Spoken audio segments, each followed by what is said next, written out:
It's another edition of Time About the Movies, and today we're taking a look at the films of March 14th, 1997.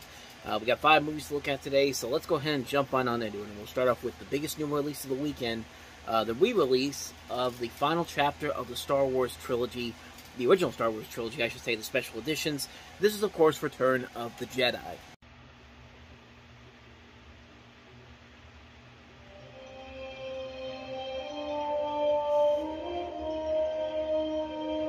On March 7th, return to the fight for freedom. In the name of adventure. I'm Luke Skywalker. I have a really bad feeling about this. Return of the Jedi. I will not fight you. You must confront Vader. You are unwise to lower your defenses. 20th Century Fox and George Lucas present The time for our attack has come. the last chapter of the Star Wars Trilogy Special Edition. Well, how could they be jamming us if they don't know if we're coming? It's a trap! Your fleet is lost, and your friends will not survive. Don't move! I love you. I know. There is no escape. Return of the Jedi, with newly enhanced visual effects, DHX and digital sound, and a few new surprises.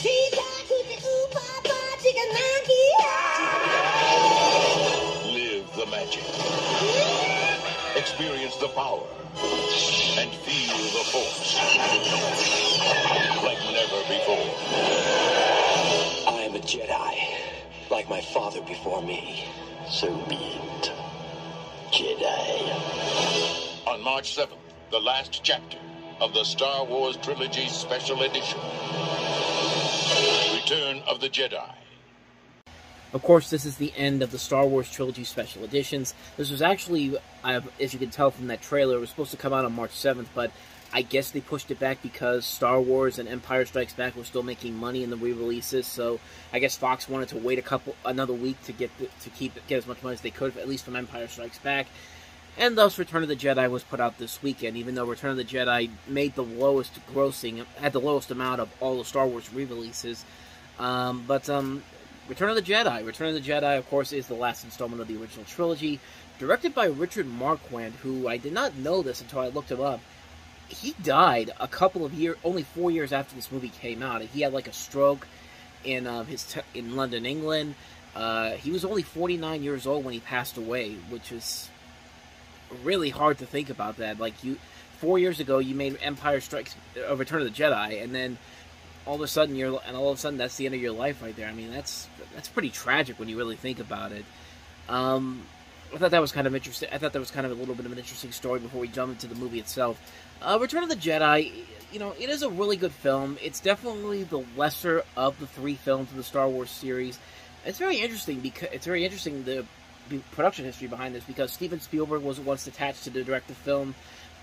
They almost went to David Lynch and David Cronenberg as possible directors of the year, and yeah, just imagine what that would have been like. A David Lynch-directed Star Wars movie, or hell, a David Cronenberg-directed Star Wars movie, especially after doing Scanners, and then Videodrome, and then this. Needless to say, that would have been very, very interesting. I kind of would have liked to have seen what they would have done with that movie. But, of course, like I said before, it's directed this time by Richard Marquand, and it wraps the series up on a good enough note. There's still a lot of stuff in here that's really good.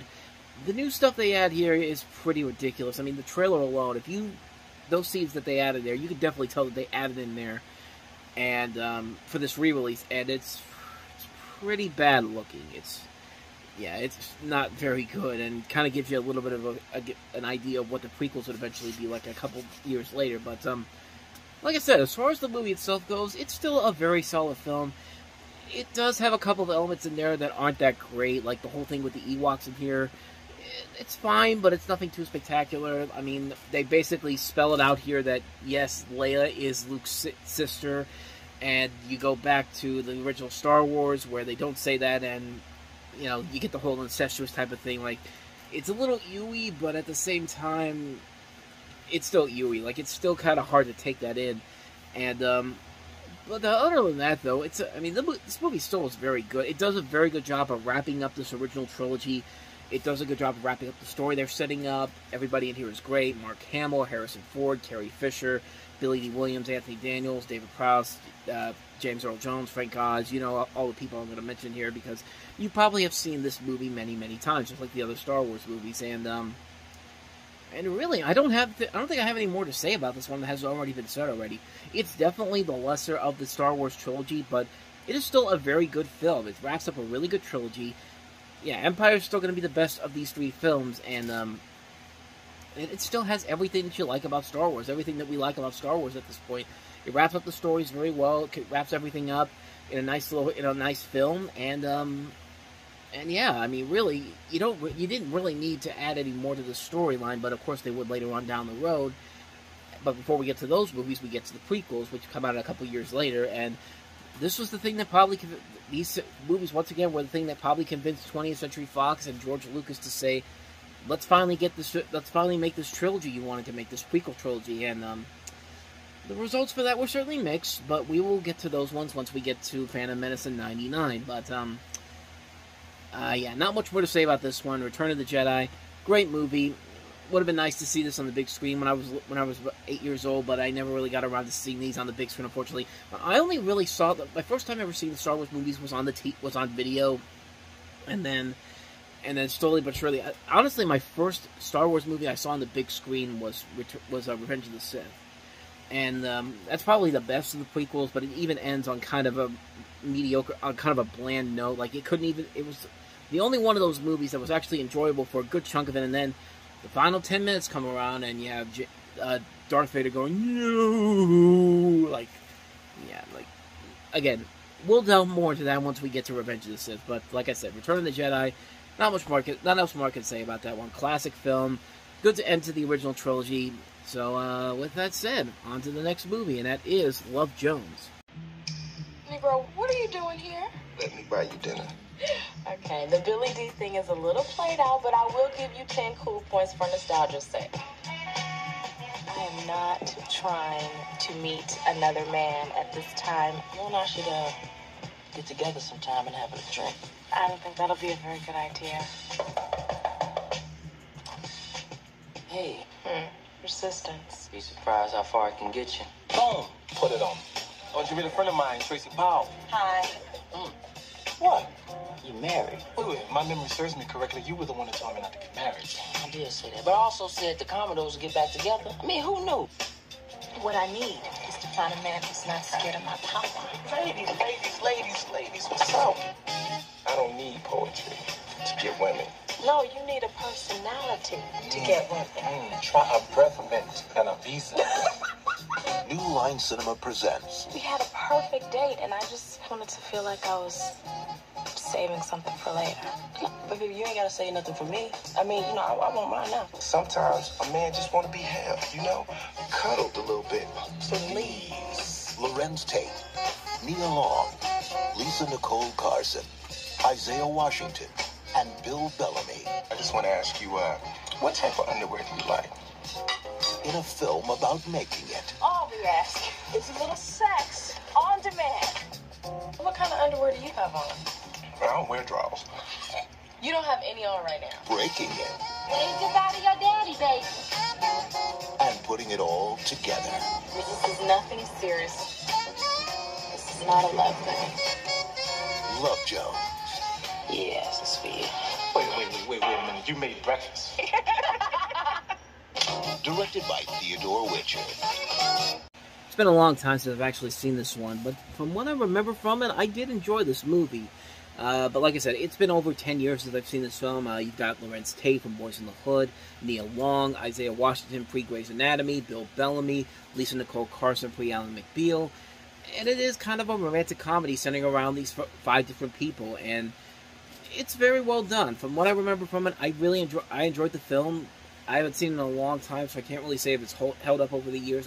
I'm going to assume it is. I mean, I don't think there's anything in this particular film that really would have been different compared to what I saw 10 years ago when I saw this movie, or I can't remember the exact time period, but it felt like 10 years ago. But As far as I remember from it, I did enjoy it. I did remember liking it, but I've never really had a real desire to go back to watch it, honestly. And I like all these people that are in the film. I've seen them in a lot of other good movies.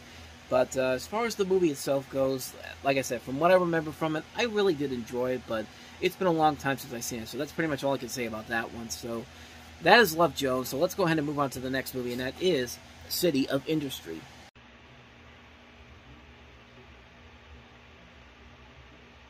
Hands on your head! $1 million heist. How much you gonna get? A brutal murder. Get killed Jorge, killed my brother. Critics are calling City of Industry a tense, edge-of-your-seat thriller. Where is he? Dorf becomes the new prince of terror. How did he get to you? Keitel delivers a real punch. Why don't you call the police? I'm my own police. It'll blow you away. City of Industry. And this is pretty much a movie we've seen done over and over again. You have a retired thief. He swears revenge on the lunatics who killed his brother and partner while going on the run with the loot that they stole. And I think we've seen these movies done over and over again, but much better. I mean, despite the fact it's got a good cast to it, Harvey Keitel, Timothy Hunt, and Stephen Dorff, Famke Janssen, Michael Jai White, Lucy Liu, Elliot Gould's in here too, so is Dana Barron from Vacation. But this definitely felt like one of those movies that came from Orion as they were slowly but surely closing down their company after going into bankruptcy. This felt like something that was sitting on the shelf for a number of years, and quite frankly, I don't think that a lot of people really know this movie even existed, and quite frankly, I can't imagine why, because it doesn't really look like anything that really stands out on its own. I mean, who knows, maybe this is actually something that could be interesting, or could actually be good, but I've not heard a lot of people say anything really that great about it, so who knows, maybe it isn't that great, maybe it is, or maybe it is something that's special, but like I said, I don't know for sure, I haven't seen it, so I can't really say if it's good or not, so on to the next film, and that is The Substance of Fire. When Isaac Geldhart was 8 years old, he saw the beginnings of a society's destruction, the erasing of the past.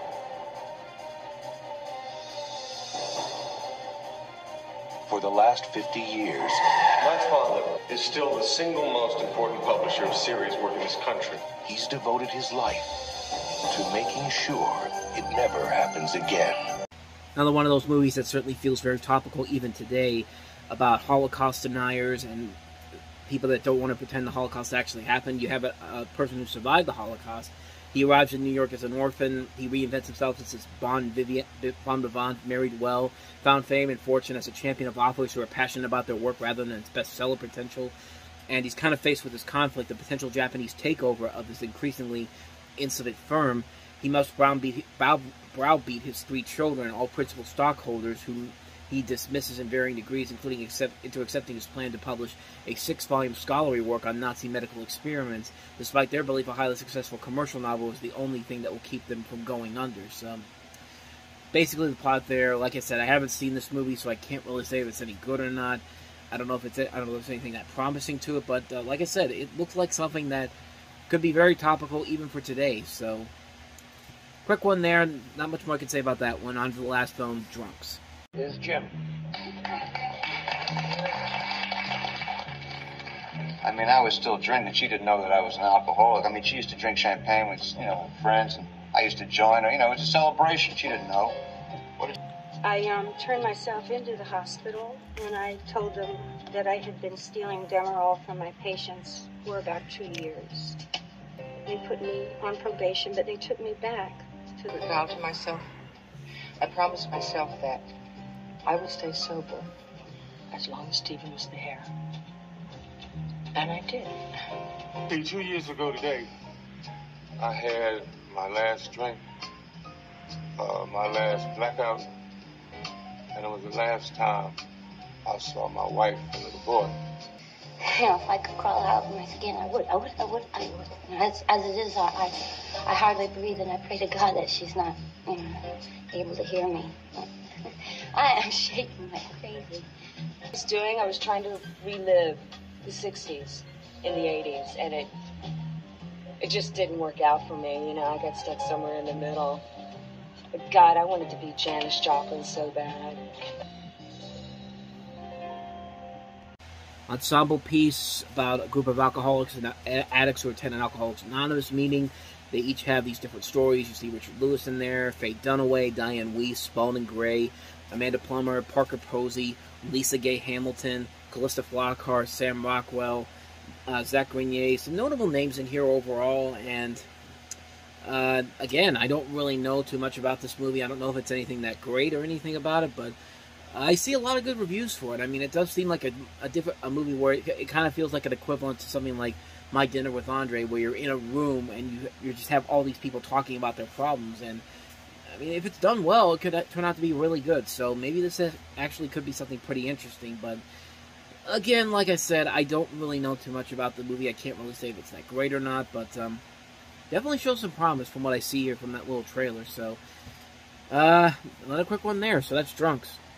So with that said, that wraps up another edition of Time About the Movies. When we meet next time, we'll have 5 movies to look at, including Jim Carrey in the comedy classic Liar Liar, Jennifer Lopez starring as Selena. We also have the re-release of one of the greatest movies of all time, The Godfather, for its 25th anniversary.